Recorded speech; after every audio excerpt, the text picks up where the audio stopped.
পড়াশোনা চলতেছে তোমাদের? স্যার জি স্যার।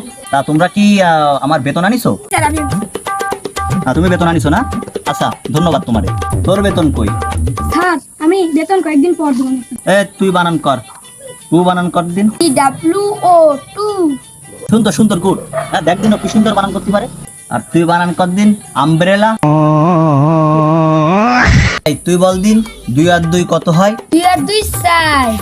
দেখছিস ও কত ভালো স্টুডেন্ট। হ্যাঁ, তুই বানান কর 20 যোগ 6, 6 যোগ 80, 80 যোগ 90 কত হয়? তুই বল কাজী নজরুল ইসলাম কেমন ছিলেন? কাজী নজরুল খুব ভালো লোক ছিলেন, তিনি গান লিখতেন। না, তারপরও ঠিক আছে, আমি জানি তুই খুব ভালো স্টুডেন্ট। তুই বল দিন কাজী নজরুল ইসলামের দাদুর নাম কি? শালা পড়াশোনা কিছুই পারে না। এই তুই কি করতে আসিস? হ্যাঁ, পড়াশোনা পারিস না, কিছু পারিস না। ও তো ভালো স্টুডেন্ট। তোরে লাস্ট আর একটা প্রশ্ন করি, বল দিন খালেদা জিয়া শেখ হাসিনার কি হয়? খালা খালা। শালা সব মারাইস, মানে কিছুই পারিস না।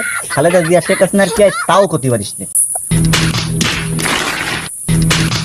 স্যার স্যার স্যার স্যার আমি কালকে আপনার বেতন দিয়ে দেবো।